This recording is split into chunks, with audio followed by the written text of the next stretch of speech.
సరే ఇప్పుడు 3 రివ్యూలన్నీ చేసేసాం. అన్నీ బావుంది. Well and good. కానీ ఈ మూడిట్లో ఏది బెస్ట్? దేనికెళ్ళాలి? నేను మూడిటికెళ్ళలేదు భయ్యా. థియేటర్‌లో 3 ఉన్నాయి. పక్క పక్కనే ఉన్నాయి. దేనికెళ్ళాలి? నాకు చెప్పు. క్లారిటీగా అది చెప్పు డైరెక్ట్‌గా అని చెప్తే స్ట్రెయిట్ ఫార్వర్డ్‌గా చెప్పేస్తా సోది లేకుండా. జనరల్ ఆడియన్స్ కానీ లేదా అబ్బాయిలైతే 'కే ర్యాంప్‌కెళ్ళిపోండి భయ్యా.' ఫస్ట్ 'కే ర్యాంప్' భయ్యా. సెకండ్ తెలుసు కదా! 2 బావున్నాయి. నేను కాదనట్లా. కానీ 'కే ర్యాంప్' ఉంటది భయ్యా. మంచి ఫన్. ఆల్మోస్ట్ ఎలా అంటే ఒక, ఒక 10 ఇయర్స్ ముందు 'శ్రీకాంత్' గారి సినిమాలొచ్చేటివి. కొంచెం ఎలా అంటే పెళ్ళాం ఊరెళ్తే ఇలాంటి టైప్ ఆఫ్ సినిమాలుండేటివి. కొంచెం ఎలా అంటే కొంచెం ఫన్నీగా సందడిగా ఉండేది. ఎట్లంటే ఎమోషనల్ బ్యాగేజ్ ఉండదు. అదొక మంచి ఫన్‌లో. అలాంటిది అని చెప్పను గానీ, ఆ వైబ్ ఒస్తది మీకి సినిమాలో. చాలా కూల్‌గా అసలు 'కిరణ్ అబ్బవరం' యాక్టింగ్ జేశాడు.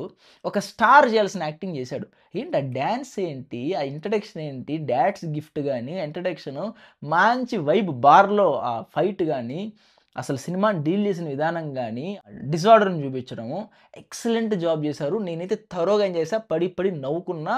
నాకు బా నచ్చింది. Feel good.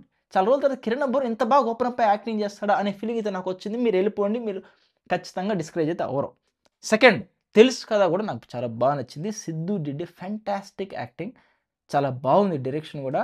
పేపర్ మీద గూడా చాలా బాగా స్టోరీ రాసుకున్నాడు. స్క్రీన్ ప్లే చాలా బావుంది. అంటే ఎలా అంటే కొంచెం ఇదొక ఎమోషనల్ రోలర్ కోస్టర్ లాంటి సినిమా తెలుసు కదా!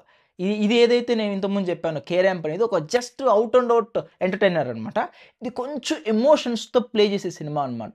సైకలాజికల్‌గా అంటే ఈడేం చేస్తాడురా ఈడు? అరే! ఇంత మెంటల్ నా కొడుకు ఈడేం చేస్తాడు ఇప్పుడు నెక్స్ట్ అనే ఫీలింగ్ అయితే మనకొస్తది. ఆ కైండ్ ఆఫ్ థ్రిల్లింగ్ ఎక్స్‌పీరియన్స్ అయితే వస్తది. చాలా బావుంది ఇది గూడా.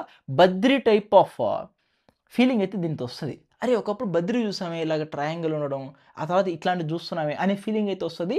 కొంచెం బావుంది. నెక్స్ట్ ఏం జరుగుతుంది? ఏంటి ఈడు ఎలా డీల్ చేస్తాడు? నెక్స్ట్ ఎట్లా మాట్లాడతాడు? అనే ఫీలింగ్ అయితే వచ్చింది. I enjoyed it. First half was very good అండి. తెలుసు కదా! ఎప్పుడైపోయిందో తెలియకుండా అంత బాగా అయిపోయింది. సెకండ్ హాఫ్ కొద్దిగా లాగ్ అనిపించింది. But still it is a decent watch. 'Dude' అండి still it is a good film in terms of craft. నేను ప్రతి దాని గురించి మాట్లాడతా.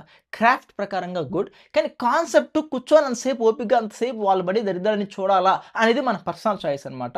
మీరు కొంచెం ఏడ్చుకోవాలి, కొంచెం హీరో అక్కడ పడే బాధను చూసి ఆనందాన్ని ఊహించుకొని, అరే! ఇంత మంచోడా హీరో, ఇంత ఇదా ఆయన చెప్పే ఫెమినిస్ట్ డైలాగులు, ఫెమినిస్ట్ చేసే బటర్ కోటింగ్ అంతా కూర్చొని ఎంజాయ్ చేసి, ఆ ఏడుపు కొట్లో నువ్వు కొంచెం మునిగి తేలి, ఆ కోమాలోకి అలా మునిగి బయటొచ్చి, ఆ మెంటల్‌లోకి మునిగి బయటొచ్చి, అరే! హీరో ఎవరు? హీరోయిన్ ఎవరు? నాకెందుకురా ఇయన్నీ చూపిస్తున్నారు? మీ బాధ మీరు పడొచ్చు కదరా! నన్ను పిలిచి రా స్టూలేసుకొని కూర్చొని నా బాధను చూడు అనేలాగా నన్నెందుకు టార్చర్ పెడతారు అనేలాగుంటే మీరు హ్యాపీగా డ్యూటీకెళ్ళిపోండి. నన్నడిగితే భయ్యా ఫ్రాంక్‌గా చెప్తున్నా first preference 'K ramp', second preference తెలుసు కదా!